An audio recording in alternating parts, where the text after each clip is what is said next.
I cannot tell you how many nights I have laid beside Jayla, almost with my hand on her, with a pulse ox breathing thing on her finger because I'm just anxious that, like, I think that's any mom of a baby's fear is like making sure your kid's breathing. So when your kid's breathing is compromised, even when they have a cold just in general, it's it gives you anxiety, but when there's an underlying issue that you really don't understand what's happening or what's going on and it gets amplified with a virus, it's just really hard to be in that situation. I cannot tell you how many nights that I was so exhausted. You know, when your kids are sick, us moms, like moms are just amazing, but we have such lack of sleep because they're waking up, they're uncomfortable. We're trying to make sure that they're comfortable and help them in any way we can, and they're sad. And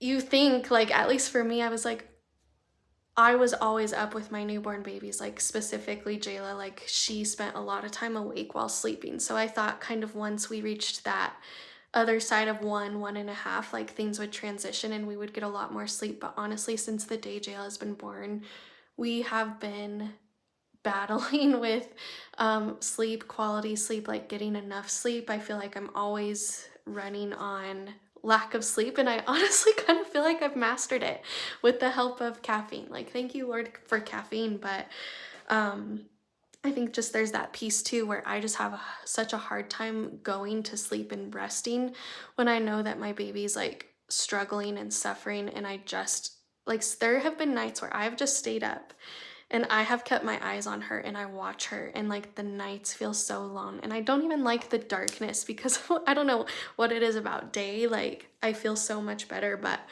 eventually I got to a place where I was exhausted and she had been sick, and Jayla's sickness because of this issue she has with her like tonsils and adenoids, her sickness rolls and it lasts and it lasts. So we can go several days to even over a week of like battling with this sleep stuff. And I can get really burnt out and exhausted, especially because I have some underlying autoimmune stuff. So like lack of sleep is a huge trigger to chronic pain for me and fatigue. So we all just get wrecked sometimes. And I've gotten to the place where I have had to truly lay her in the Lord's hands and say, God, like pray and be like, God, I need sleep and I need rest so I can care for these babies, so I can care for myself. I need you to take the night watch, Lord. I lay Jayla in your hands and I ask that you give me rest and you wake me if she needs anything, God, but I just pray that you watch over her.